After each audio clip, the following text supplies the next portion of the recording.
Hola, buenas tardes, noches, gracias por venir. Ahora que os miro al público veo que aquí en la derecha lo habéis colocado todos y aquí en la izquierda no hay nadie. Así está el país. No sé por qué. Esto hay que equilibrarlo. Gracias por no haber ido al fútbol, por no haber ido a otras de las muchas cosas que están haciendo en Barcelona y haber venido aquí a la divulgación de la ciencia, del escepticismo. Y bueno, el ponente de hoy no necesita presentación. Entonces, como no necesita presentación, no lo presentaré. Nos presentaré un poquito a José López Borgoñán, histórico del escepticismo en este país. Ha sido, tratar muchas cosas, pero para mí las que hemos sido más importantes, presidente de RP y presidente de Amnistía Internacional en España. Son dos cargos bastante importantes, o sea, estamos ante un peso pesado. Pero muy simpático y muy buen divulgador. Es una persona que ha estado desde el minuto cero divulgando el escepticismo en este país. Aprovechando que RP cumple 30 años, ¿no? Pues, sí. El motivo de esta charla, pues nos va a hacer, supongo, un poco una sinopsis de lo que ha sido todo esto y supongo que lo que defendemos el escepticismo aprenderemos muchas cosas de cómo fue todo esto en los inicios y qué nos espera en el futuro, ¿no? Así que pido por favor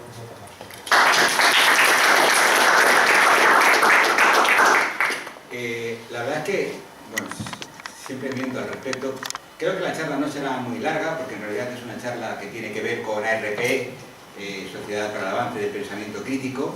Entonces, la mayor parte de las personas que estáis aquí no son miembros, hay muchas fotos porque este es un PowerPoint que suelo usar para este tipo de reuniones, entonces muchas fotos que son internas, que de actividades que hicimos y por tanto las pasaré rápido. Y lo que más me interesa es una cosa que ha dicho Juan Pablo, que creo que es muy importante, es el futuro de todo esto, que es lo que haremos al final. Es un poco, el título, como podéis ver, es de destruir ovnis a diluir la homeopatía, es decir, habla un poco cómo ha sido el trayecto vital de estos 30 años de nuestra entidad, de estos 30 años, hola, pasa, de la alternativa racional contra las pseudociencias, pero hay que decir que ahora vamos a tener nuevos retos en el futuro. Hay un mundo maravilloso de trabajo que nos espera en un próximo futuro, como es la lucha, curiosamente, contra el racismo, algo que nunca hubiéramos imaginado nosotros, contra ciertas teorías que, por ejemplo, estos días estamos con el tema del Día Mundial de lesbianas, gays, bisexuales, transexuales, intersexuales y queer. Y creo que también es muy importante seguir destruyendo algunos mitos que hay sobre este colectivo y así como otras cosas. Es decir, la entidad evoluciona y al evolucionar también nuestro mensaje debe ir evolucionando y ya veréis cómo un poco la historia de la entidad ha sido esto. Empezamos con un tema de investigación sobre el tema de... Estoy haciendo el sonido, ¿no? Bueno, sobre todas estas cuestiones y creo que vale la pena el recordarlas. Para hablar de hace 30 años vamos a empezar hablando de hace un poco más de tiempo, de hace más de 40 años. Hace más de 40 años yo me acuerdo que en el colegio teníamos religión, entonces era obligatoria, de verdad. Y me acuerdo que tenía un profesor, un sacerdote, al que le gustaban todos estos temas, a todos los temas que tenían que ver con pseudociencias, con astronautas en la antigüedad y cosas por el estilo. Y entonces yo en aquel momento leía casi todos los libros que salían sobre el tema, influenciado por mi hermana mayor, que se los compraba casi todos. Y la verdad que me hacía mucha gracia. Aquí tenemos a Erich von Däniken, todo un mito. Sus recuerdos del futuro fue un libro que leyó muchísima gente. Los carros de los dioses fue otro libro que también fue muy leído. Se hicieron películas al respecto de todos estos temas. Él hablaba básicamente, por hacer un resumen rápido, de cómo los astronautas de otros extraterrestres habían llegado a la Tierra y habían construido las pirámides de Egipto, las mayas, habían hecho en Ica unos extraños dibujos sobre las piedras, en fin, todo lo que no se comprendía. Lo de la isla de Pascua también eran por gente llegada del espacio, lo de Nazca y cosas por el estilo. Había toda una montonada de figuras. Incluso en aquellos tiempos yo me acuerdo que fui un montón de veces a Gay-le-Château. Gay-le-Château está en el sur de Francia, está cerca de de Carcasona, es un pueblo que está encima de una montañita, y ahí había un sacerdote que a finales del siglo pasado se ve que encontró un tesoro, pero se empezó a especular si estaba relacionado con los cátaros, con no sé qué misterios. Entonces uno va a la iglesia y está llena de extraños símbolos, de demonios bajo pilas bautismales, de frases terribles sobre la evolución de esas cosas por estilo. De manera, bueno, que era como una especie... Había mucha gente que iba a Lourdes, que no está muy lejos, y yo con mi familia veníamos aquí a Gaël-les-Châteaux, que es un sitio maravilloso que vale mucho la pena, como toda esta zona del sur de Francia. Y eso pasaba cada... Es verdad que yo entonces veía esto, lo leía, tenía 14, 15 años más o menos, lo miraba, pero es también verdad que también tenía una cierta dosis de escepticismo, es decir, era la época de apogeo de los ovnis. Ahora nadie habla de ovnis, es muy curioso, no se escucha casi nada, pero entonces era una época que incluso yo me acuerdo de los diarios del tiempo, el Correo Catalán y otros, aquí en Barcelona pues sacaban de vez en cuando noticias sobre ovnis en páginas destacadas de que alguien había visto ovnis o se lo había llevado un ovni, cosas por el estilo, lo cual era un tiempo intenso, y uno lo que imaginaba que tanta gente no podía mentir, como pasará con las fake news, ¿no? Uno piensa que esas cosas no puede ser, que todo el mundo mienta. Bueno, pues parece que sí que es posible. No que todo el mundo mienta, sino que en todo caso de unas visiones particulares sobre la realidad, que en todo caso conviene siempre tratar de tener siempre una perspectiva crítica sobre los hechos, para poder de alguna forma ver si son correctos o no son correctos aquellas noticias que nos llegan del exterior. Para hablar también de hace pues eso, 30 años, también vale la pena que hable de lo que me pasó hace, pues espérate, en el año 1994, 1995, hace 25 años. Entonces en mi ciudad, Castelldefels, vivía Mario Bogoslawski-Rochlin. Él había sido director de algo, una revista científica, y entonces él me empezó a hablar de eso, que pertenecía a una entidad que se llamaba ARP, Alternativa Racional para la Pseudociencia. Yo fui a hablar con él, fui con mis hermanos Sergio y con Carlos, y allí conocimos a Juan Soler, que aquí lo tenemos, Juan Soler está ahí también. Es decir, que tenemos un histórico de la entidad y con el que tengo, creo, una excelente relación desde aquel momento, desde hace sería el 94 más o menos, supongo, desde hace 24 años, 25 años. Sí, sí. Él entonces tenía... Él estaba en ARP, venía a algunos actos que organizábamos nosotros, distribuyendo la publicidad de la entidad y todo eso, y haciendo una labor de explicación de la misma. Entonces, él creó el GIEC, que era el Grupo Escèptic Català, que nunca llegó a tener un número mínimo de socios como para empezar a funcionar bien, pero en todo caso es historia. Y fueron ellos un poco los que me hablaron de lo que era el escepticismo. Yo entonces no sabía, yo entonces ya era completamente crítico con la pseudociencia, entonces ya había acabado yo la carrera de historia, había hecho arqueología, las explicaciones racionales sobre la mayor parte de los fenómenos eran mucho más fáciles que no pensar que había venido un astronauta que había llegado al espacio. De hecho, todas las explicaciones eran mucho más sencillas. Tanto lo de Nazca como lo de Pascua, como todas las cosas, no había ningún tipo de dificultad en entenderlas desde otra perspectiva que era escéptica. Sí que es verdad que no era muy activista, es decir, si había algún debate sobre el tema, yo trataba de mantener la opinión de que no habían sido tantas, pero tampoco era muy activista, tampoco era un tema.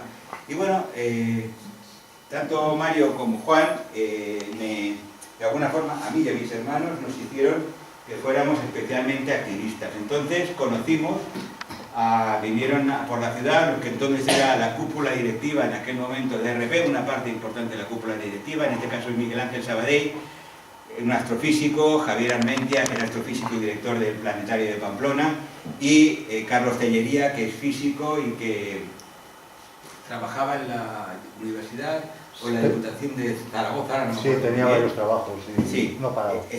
Estaba por allá, y ambos eran los que se dedicaban a impulsar. En aquel momento hay que decir que todo el tema del escepticismo, aunque sí que había un intento de divulgación, estaba un poco frenado porque por parte de las entidades que promovían el tema pseudocientífico, que entonces tenían una relativa fuerza, habían continuos ataques, como luego veremos, a la gente que promovía, diríamos, la lucha contra la pseudociencia. Y de hecho, se trataba de que la gente que entraba en la organización estuviera un poco controlada, porque habían habido varios casos de personas relacionadas con las pseudociencias que se habían intentado meter y eso.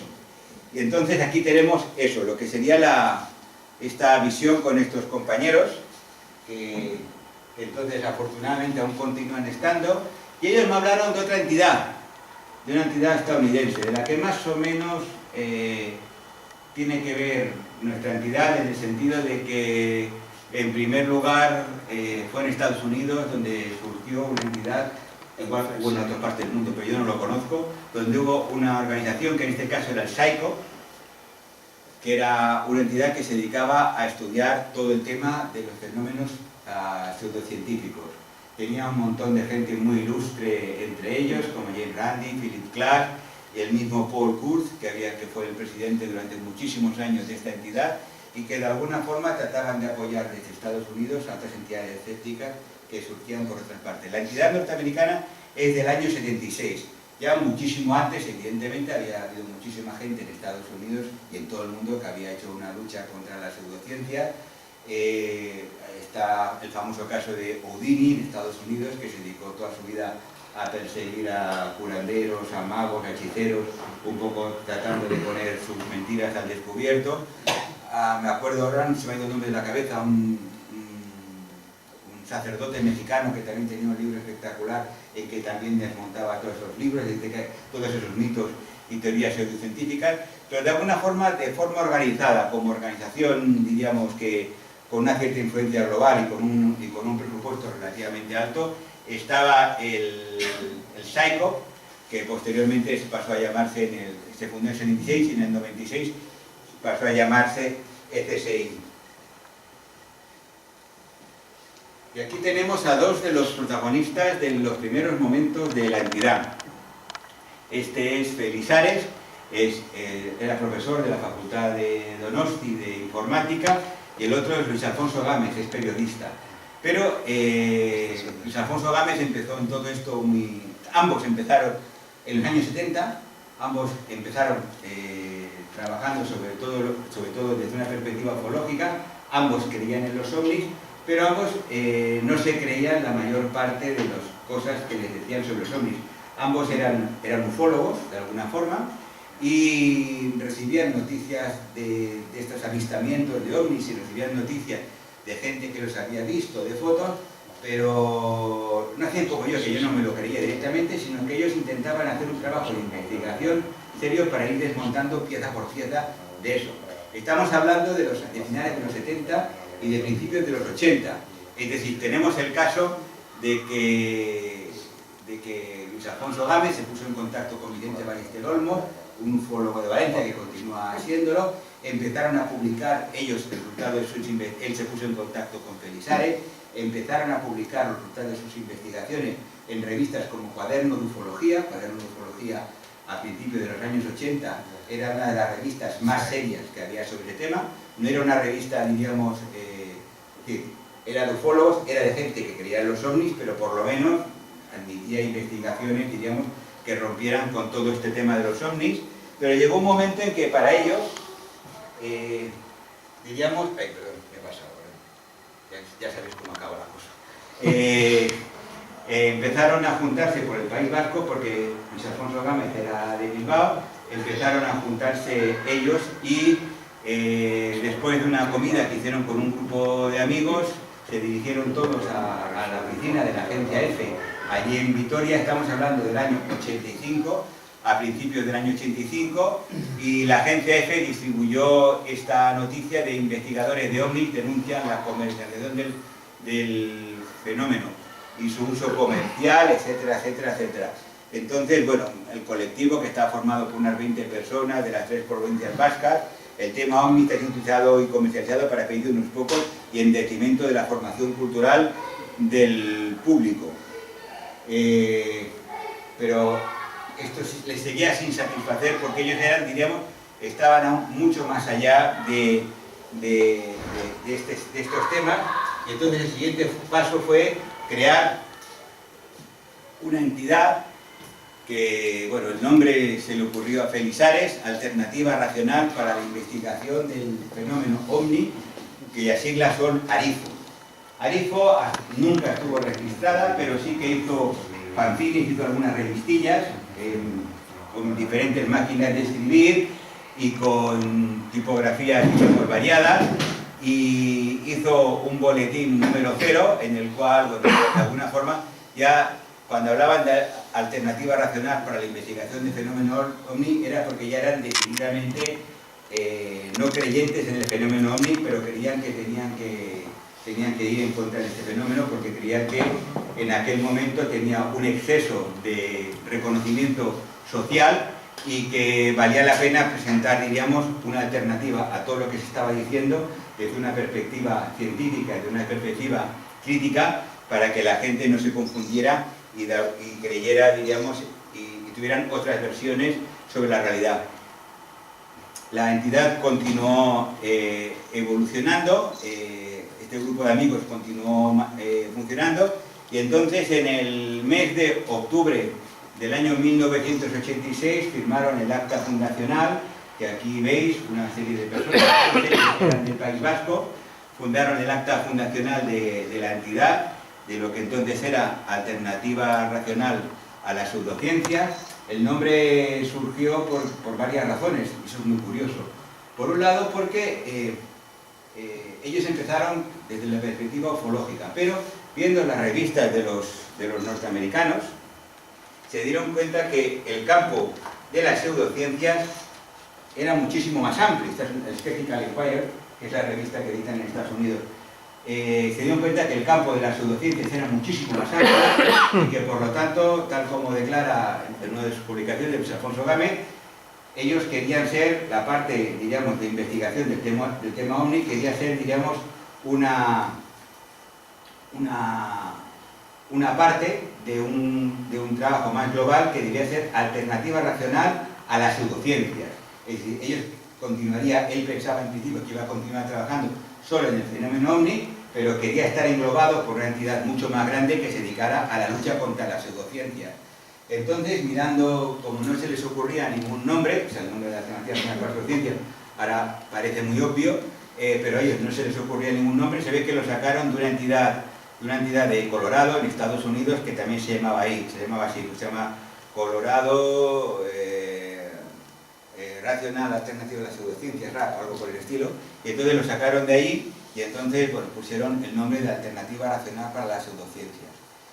Y ya a partir de ese momento se dieron de alta a principios que en el mes de marzo del año 1986 ya estaban registrados, y poco después tenemos que su puesta de largo, su presentación de Félix Ares de Blas fue, aquí sale publicado en el diario ABC del 22 de mayo de 1987, ya se dieron de alta y dieron una charla en el Ateneo de Madrid sobre la respuesta racionalista a la parapsicología. Aquí ponen ovnis, pero en realidad querían decir ovnis, y otras pseudociencias. Es decir, ya de alguna forma habían dejado de trabajar solo sobre el fenómeno ovni, que era lo que hasta ese momento les había interesado, lo que habían tratado, y entonces amplían el trabajo y lo amplían a temas como puede ser la parapsicología y a los ovnis y otras pseudociencias. Pero básicamente hay que decir que en aquel momento el trabajo era parapsicología, astrología y ovnis. El trabajo que hacía, porque bueno, ahora ya no se ve, pero todos los diarios tenían horóscopos. En este momento, afortunadamente, por lo menos los que yo leo, igual los leo por eso, ya no tienen horóscopos. La Vanguardia, el periódico. ¿La Vanguardia tiene? El periódico. Por eso igual tiene. Sí, es verdad, tiene La Vanguardia, sí, mis abuelos. Pues no lo sabía. La Vanguardia, Guiomar y Lor. Pues no lo sabía. Pues nada. Hay que seguir luchando. Sí. Pues el caso es que era en aquel momento el principal motivo de lucha por parte de nuestras entidades, de la entidad de ARP. De hecho, se hicieron manifiestos al respecto, se hicieron escritos sobre estos temas, y se hizo un trabajo bastante intenso sobre esta cuestión. Ay, espera, que me he pasado varios pueblos. Un momento.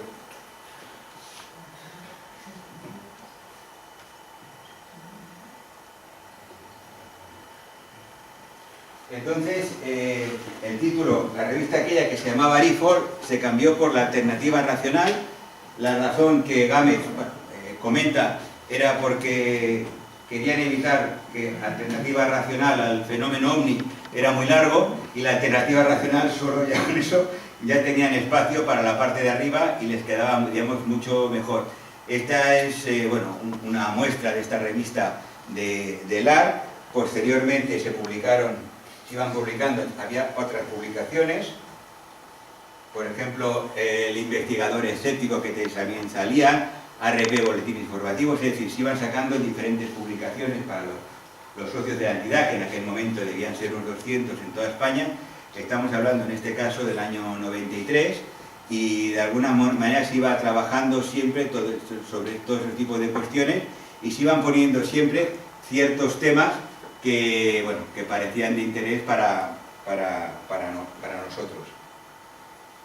En el año 98 damos un salto, y de llamarnos Alternativa Racional a la Pseudociencia pasamos a denominarnos Alternativa ARP, Sociedad para el Avance del Pensamiento Crítico. Eso surgió en la asamblea del mes de febrero de 1998.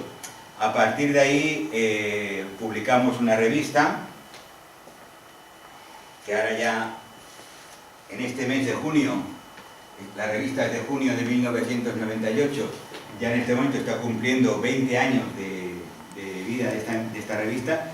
Precisamente ahora vamos a cumplir los 50 números, lo cual os indicará que la revista no ha salido siempre muy regularmente, pero la verdad es que bueno, ha sido un gran esfuerzo, porque es una revista casi de un centenar de páginas, toda dedicada al tema de la lucha contra las pseudociencias, y de alguna manera tratando de atacar todos los mitos que han ido surgiendo a lo largo del tiempo. Es curioso porque, como podéis ver por los temas, la verdad oculta, que es su número 1 tras el Código de la Biblia, la cruzada de la sábana santa, el tema de Orce, si era falta de rigor o fraude. Recordad que hubo una mandíbula lo de Orce, no, sí, el cráneo, sí, perdona, decían todo el cráneo, sí, que se atribuía al ser humano, y parece ser que era de una especie de quino o algo por el estilo, del mismo tiempo. De todas maneras, hay que decir que en Orce se encontró industria lítica de hace 1,5 millones de años, es decir, en estos momentos, ahora porque creo que en Atapuerca se ha encontrado ya industria lítica de hace 1,5 millones de años, pero pese a todo, Orce realmente es una maravilla, porque tiene, digamos, resto del paso de seres humanos. No tiene cráneos, pero sí que tiene resto del paso de seres humanos desde hace más de 1 millón de años. Bueno, pues el caso es que tenemos esos temas. Aquí podéis ver otros temas que se trataron en algún momento. El misterio de Alain Le Chateau, que para nosotros, para mí por lo menos, siempre ha sido un tema apasionante. Y luego, bueno, la revista ha continuado evolucionando, y entonces, como se puede ver, ha ido pasando de temas. Y en estos últimos años, una de las principales preocupaciones que ha tenido la entidad, al igual que han tenido otras muchas entidades sobre estos temas, es la lucha contra las pseudoterapias. Es decir, hay que decir que nada de nuestro trabajo es un trabajo, digamos, solamente por un mero placer científico, sino hay que decir que han habido un montón de sectas que creían en ovnis, que han causado asesinatos masivos. Recuerdo precisamente con el cambio de milenio en la Guyana francesa, casi 1.000 personas se suicidaron siguiendo a un gurú en la Guyana francesa. Eso fue en el año 1999. Aquí incluso hizo una película, 2 personas de Tarrasa se suicidaron arrojándose al tren porque creían que iban a ser salvados en el momento justo que pasara el tren. Se equivocaron, igual llegaron tarde, pero en todo caso fueron destrozados. Y en este momento lo que estamos trabajando más nosotros es sobre eso, especialmente sobre temas que tienen que ver, sobre temas de falsas terapias, temas de fármacos, medicamentos. Es decir, estamos intentando realmente diluir la homeopatía aún más. Hemos hecho un gran esfuerzo. Afortunadamente, ese esfuerzo que empezamos nosotros hace unos años, juntamente con otras entidades como Círculo Escéptico y otras, ahora hay muchas más entidades que lo están trabajando. Hay gran cantidad de entidades que tienen que ver con el mundo de la farmacia que está trabajando en ello y colaborando.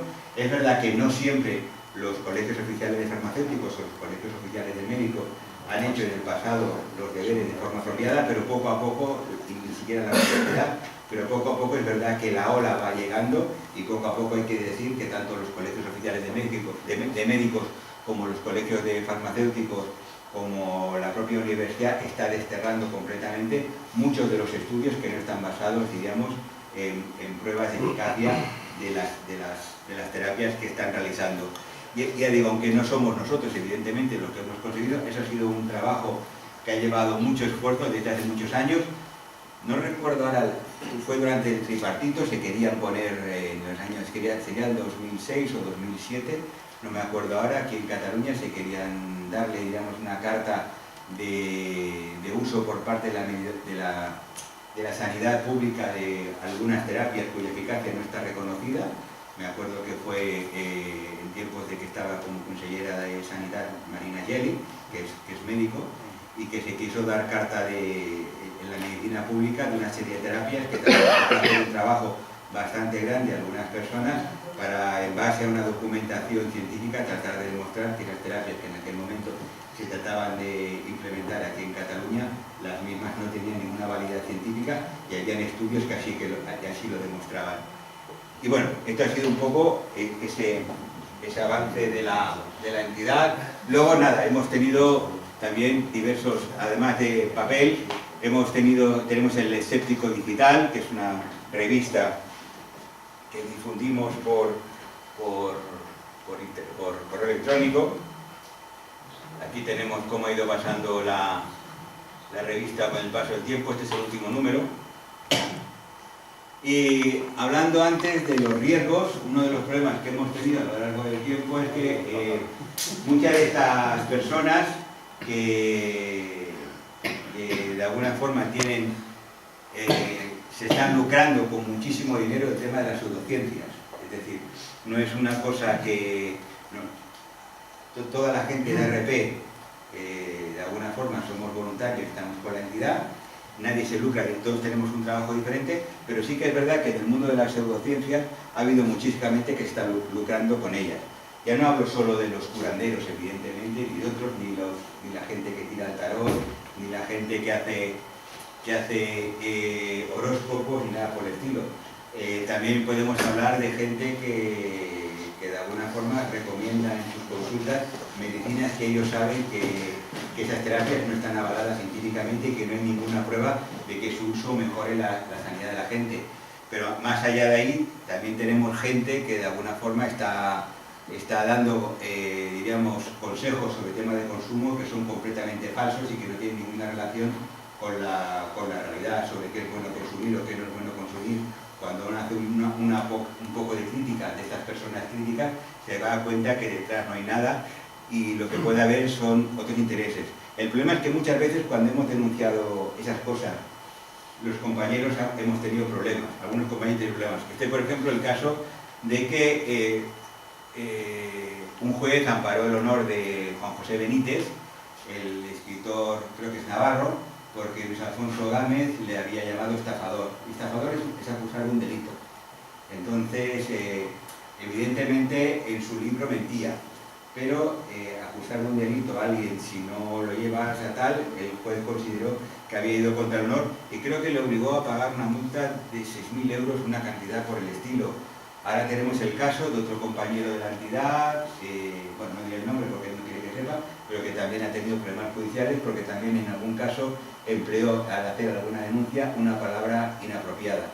Entonces, el problema es que te obligan en muchos casos a ser cada vez más políticamente correcto para evitar tener, digamos, problemas judiciales, porque ya tienes bastante, pero es una cosa que ocurre a menudo.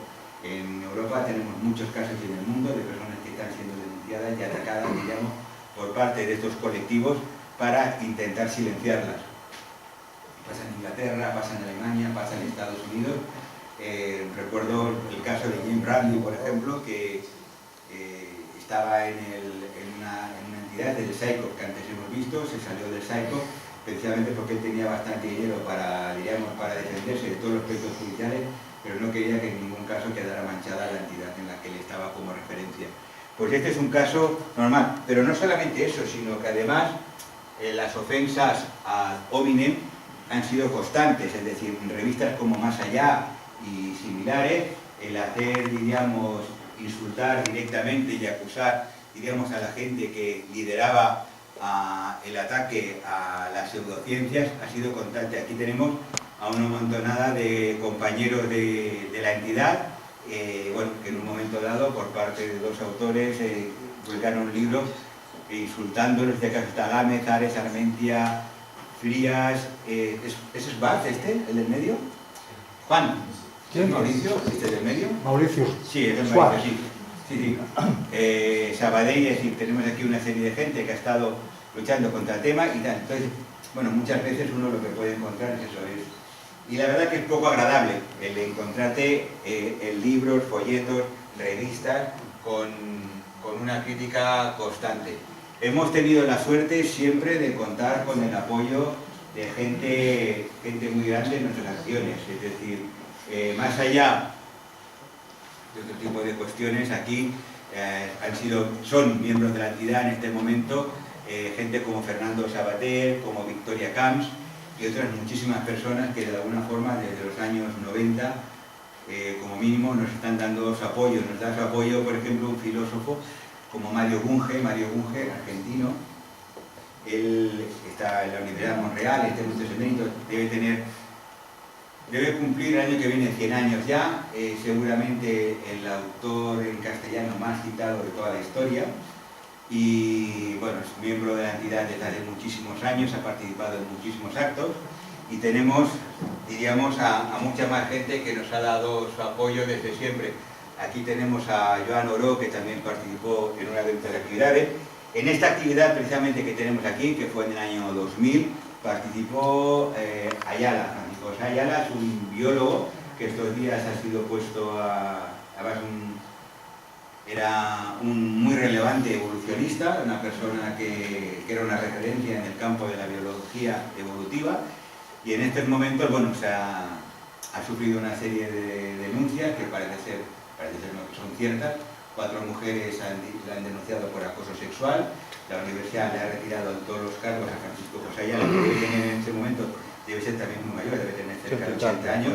Continúa trabajando como emérito en la universidad, ha tenido que dejar todos los cargos, han retirado su nombre de ciertos eventos, porque una cosa que es evidente es que también lo del acoso no es ningún mito, sino que es una realidad y no hace falta, diríamos, no es un tema que tenga que ver con titulación académica, ni con nivel de dinero, ni con prestigio, ni nada por el estilo, sino que por desgracia es una práctica excesivamente extendida entre los hombres. En fin, aquí tenemos, como comentaba antes, tenemos ya diversas fotos de reuniones que a lo largo de los años se han ido haciendo en diversas partes de España. En muchas partes veréis que hay comilonas, eso siempre ha sido una buena práctica. Aquí tenemos a diversos socios, ahí está mi hermano Sergio, en esa foto, junto a Borja y Ferran Tarrasa. Y nada, ahí tenemos la foto como, creo que era en Palencia, si no me acuerdo. Aquí también otros compañeros catalanes de la entidad. ¿Qué bar era este? ¿Tú te acuerdas? Pasamos por delante, después de un escéptico del público. No sé. Qué malo el bebé. Tendría que mirarlo, tengo la foto. Sí. Nada, estos son diversos actos que ya digo, tiene igual una especial gracia para los compañeros que han estado con nosotros a lo largo del tiempo, que son diversos actos. De Juan Soler, aquí en una foto cuando le dieron la lupa escéptica. ¿Qué año fue eso? Qué mal estado ya, ¿eh? No he venido preparado para La charla la das tú, Dina, la charla la das tú.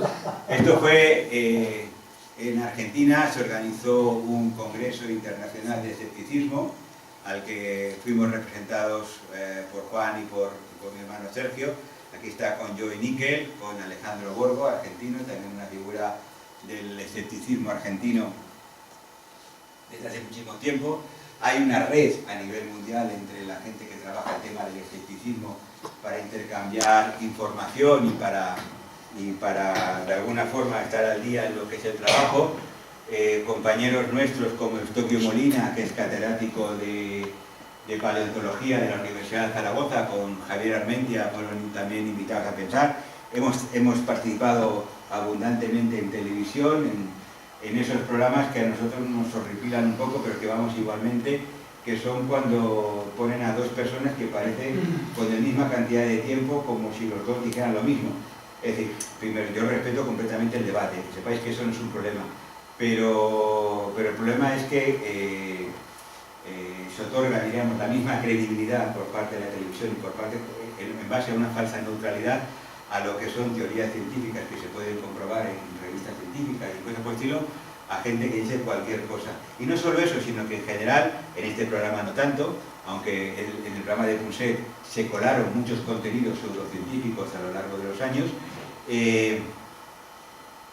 en ocasiones lo que te veías era un solo anti-pseudociencia, igual rodeado por magos, curanderos, tal, de manera que el mensaje, diríamos, escéptico y que trataba de ser racional, siempre queda, a veces por las radios o por las televisiones, un poco oculta. Aquí tenemos a Mario Bunge,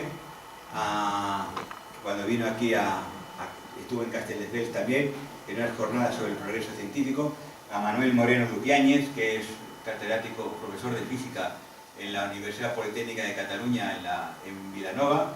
Aquí tenemos a Juan Pablo Fuentes, nuestro cámara de hoy, ha habido un tema que siempre nos ha parecido que era muy importante, que era la divulgación también en colegios, institutos y en sitios, porque creemos que vale mucho la pena el hacer llegar, diríamos, todo lo que es el peso del escepticismo, el peso del pensamiento crítico a las escuelas, a que la gente de alguna forma pueda analizar lo que son las falacias que le llegan de fuera y tenga la capacidad de, en base a un razonamiento lógico, ser capaz de deducir aquello que es correcto de lo que no lo es tanto. Y aquí, bueno, tenemos aquí a Bunge en otro acto. Aquí tenemos a Juan, con Juan Carlos Ortega, que igual alguno de vosotros ha oído alguna vez por la radio, es un humorista de la radio. Aquí está con Ampar Molinés también, si no recuerdo mal. Os acordaréis, bueno, los más mayores por lo menos, de Uri Geller saliendo por televisión, doblando cucharillas. Bueno, pues era simplemente un truco. Y entonces Juan, o lo tuyo es real, Juan, ¿tú lo doblas de verdad o es ¿Tú lo doblas de verdad o es un truco también? Perdona de verdad, pero No lo puede decir. No puedo decirlo. No lo puede decir. No puedo decirlo. Ahora, si se pone dinero, lo podemos hablar. El caso es que también, imitando a Uri Geller en aquel famoso programa de Íñigo, que fue tan famoso en el año 70, pues también se dedica pues, a desmontar un poco el mito mediante pues rompiendo cucharillas y cosas por el estilo. En fin, que hacemos realmente muchísimos actos, muchísimos, en el sentido que tratamos de hacer llegar, como escépticos en el bar, diríamos, lo que es el mensaje del espíritu crítico a la mayor parte de la gente, para que de alguna forma vea que hay otra forma de entender la realidad. Aquí tenemos al investigador, a Bernat Soria, que también fue ministro en el gobierno de Zapatero, fue, en el año, si no me acuerdo ahora, fue ministro también, a Gonzalo Puente Ojea. Gonzalo Puente Ojea ha sido una figura que ha liderado el tema del ateísmo aquí en España durante muchísimos años. Ha sido una persona que ha estado más intensamente trabajando por estas cuestiones. También le dimos una placa conmemorativa. Aquí tenemos a Manuel Toaria. Manuel Toaria, que fue director del Museo de la Ciencia de Valencia, que también es un miembro muy activo de nuestra entidad. Aquí cuando le dimos la misma lupa al séptimo, bueno, no era otra, que se había ganado unos años antes Juan Soler, también la obtuvo de nuestra entidad. Y en fin, la verdad es que tenemos una larga tradición de actividades por todas partes. Esto fue en Sevilla, si no recuerdo mal. Aquí no me acuerdo el nombre de este profesor de la Universidad de Sevilla, no me acuerdo, se me ha ido de la cabeza. También durante un tiempo estuvimos con Ciencia en Acción. Ciencia en Acción es un programa que a nivel de toda España fomenta el espíritu científico entre los estudiantes de secundaria. Es decir, a los estudiantes de secundaria, lo que en las clases de ciencias trata de animar a que profesores y alumnos hagan experimentos científicos, digamos, en el aula especialmente notable, y luego se hace una exposición estos trabajos a nivel español, y luego a nivel europeo también se va a una celebración, a un evento en que se reúnen estudiantes de secundaria de toda Europa sobre estos temas. Creíamos que era importante que también nuestra entidad estuviera en eso, justo al lado de la ciencia, es decir, que se nos diera de alguna manera enseñado, y había un premio que otorgaba nuestra entidad también a los mejores trabajos en contra de la pseudociencia y al trabajo en el aula. Esto fue, este premio, recuerdo que esto lo hicimos en Viladecans. Aquí tenemos a Suso Fernández, que ha sido uno de los farmacéuticos que en su farmacia de Madrid se negó a vender nunca ningún producto que no estuviera avalado, que tenía algún tipo de que sirviera realmente para curar. Se negó a vender ningún tipo de pulsera mágica, se negaba a vender homeopatía y se negaba a vender nada que no tuviera detrás, diríamos, a la ciencia y una serie de hechos demostrados que avalaran que los mismos tenían un cierto tipo de eficiencia. Y eso, bueno, le hizo acreedor de nuestro agradecimiento. Aquí tenemos la de Málaga, la asamblea. Y aquí tenemos a José Miguel Mulet, un conocido escritor, publica en El País cada domingo, que también es miembro de teatro, es profesor en la Universidad Politécnica de Valencia, si no recuerdo mal, y también está Julián Rodríguez. Julián Rodríguez, su hijo, que estudiaba físicas, abandonó el tratamiento que tenía cáncer, abandonó el tratamiento de cáncer y se puso en manos de un curandero. El chaval se murió en 6 meses, dejó la quimioterapia, lo dejó absolutamente todo, porque el curandero dijo que se iba a salvar. Julián Rodríguez se enfadó muchísimo con este tema, evidentemente, y ha emprendido una serie de acciones legales para tratar de meter en la prisión a la persona que con sus consejos fue la que provocó la muerte de su hijo, porque su hijo abandonó cualquier tipo de terapia, y eso que persona que tiene un grado de instrucción alto, estaba estudiando física, quiero decir, que no era una persona sin ningún tipo de cultura ni experiencia. El problema es que está perdiendo los juicios, el juicio los gana el otro.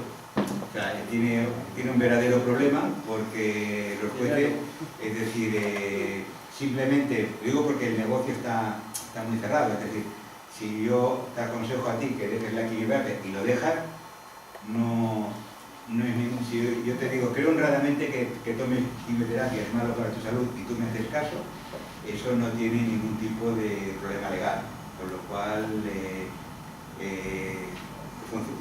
funciona así y tal. Mulet se dedica sobre todo a temas de consumo.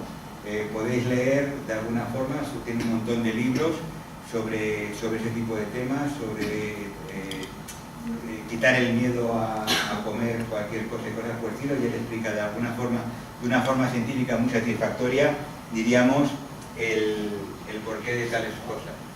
En fin, aquí tenemos nuestra página web para que la conozcáis. Aquí tenemos uno de los últimos actos en los que vine aquí a un Escépticos en el Pub, que fue el año pasado con Luis Muiño. Aquí entregué un premio a Juan Pablo porque había ganado un concurso de relatos breves de la entidad. Y aquí tenemos a Luis también, como podéis ver, con una cuchara rota. Esto de las cucharas rotas es una cosa que casi nunca nos invitan ya a ningún restaurante ni bar, porque nos tienen verdadero miedo. Y nada, este es Emilio Molina, también otro miembro de la entidad que este año ha tenido la lupa. Está haciendo un trabajo en contra de la pseudoterapia realmente notable. Y esto es, bueno, en la actualidad, Erich von Däniken fundó en Suiza, se le hizo un parque de atracciones incluso, y cómo ha ido cayendo la cosa con el paso del tiempo, que el parque de atracciones ahora ya está cerrado, no funciona en absoluto, y mucha gente se acuerda simplemente como memoria histórica de alguna forma, pero ya nadie lo tiene demasiado presente. O sea, todo aquello que nos hizo en un momento dado a muchos el ilusionarnos por estos temas. Y esto es una visita mía este pasado verano a Rennes-le-Château. La iglesia ya está medio abandonado, algunas de las imágenes están rotas, incluso algún gamberro ha destrozado la figura del diablo que sostenía la pila bautismal. Pero bueno, sí que hay una parte del negocio que es que hay un vino bastante malo que se llama Reine Chateau, pero que uno no puede evitar comprárselo y beberlo. Sobre todo cuando vienen amigos a casa. ¿A ti tú llegaste a probar este? No. Pues esto sería un poco la charla. Y en estos momentos, como os comentaba antes, la preocupación de la entidad son los próximos pasos. Y la verdad es decir que creemos que tenemos que cambiar un poco el posicionamiento de la misma. En estos momentos estamos viendo que, por ejemplo, lo que es el tema de la homeopatía como pseudoterapia está siendo afortunadamente muy atacado por muchos sitios con mucha más capacidad de nosotros de atacarla. Hay otro tipo de terapias que también no tienen ningún tipo de utilidad, pues también están siendo atacadas y tal. Pero hay otra serie de fenómenos en Europa, otra serie de mitos que empiezan a surgir y que cuando uno ve, diríamos, lo que está pasando en este momento en nuestro continente, no puede menos que alarmarse, que es el triunfo otra vez por muchas partes de Europa y en Estados Unidos también de unas ciertas teorías supremacistas, de unas ciertas teorías racistas y de unas ciertas teorías que de alguna forma nos parecen muy preocupantes. Nosotros, RP, que sepáis que no nos metemos en política, es decir, que el problema nuestro no es que lo digan los derechos o los izquierdas, porque de hecho tenemos críticas a enunciados por parte de la izquierda que son completamente anticientíficos y tenemos críticas por parte del partido de derecha que son completamente anticientíficos. En eso nunca hemos hecho ninguna especial distinción. Entonces nosotros lo que hacemos es que intentamos de alguna forma hacer investigaciones lo más objetivas posibles en base a investigaciones serias fundamentadas sobre aquellas afirmaciones que hacen algunas personas y tratar de comprobar si las afirmaciones son correctas o no lo son. Y no es igual que lo diga alguien de derechas como de izquierda y derecho en la entidad de gente de derechas de izquierda. Es decir, lo que a nosotros nos preocupa ciertamente, básicamente de todas estas cuestiones, diríamos en que las mentiras no se propaguen en exceso. Y en este caso estamos viendo cómo por toda Europa y en todo el mundo hay una especie de progresofobia, hay una especie de cienciofobia, es decir, hay un miedo enorme a lo que hace la ciencia, están surgiendo un montón de mitos sobre cuestiones que son cosas que son completamente falsas y simplemente por repetirlo muchas veces parece que son ciertas, se están difundiendo por muchos lados, en Estados Unidos especialmente, otra vez ciertas teorías que tienen un fuerte componente racial. Estáis viendo, supongo, estos días, a veces, por los medios de comunicación, cosas que llegan de Estados Unidos, en que nos hablan de eso.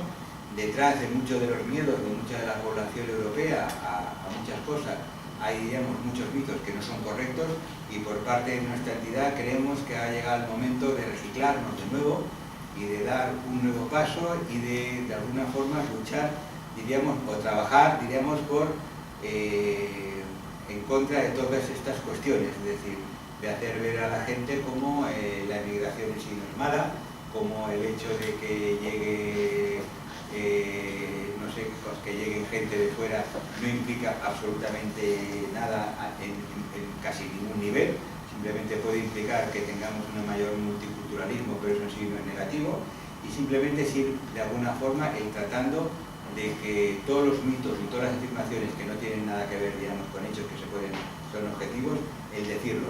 Y siempre así, tratar de sustentar nuestras propias afirmaciones en base a, no en base a decir yo creo que eso es así, sino en base a datos científicos que los puedan llegar a avalar, o base a investigaciones serias, o en base a estadísticas, o informaciones que creemos nosotros que vale la pena el tener en cuenta. Y esto sería más o menos lo que en este momento a mí me gustaría comentar.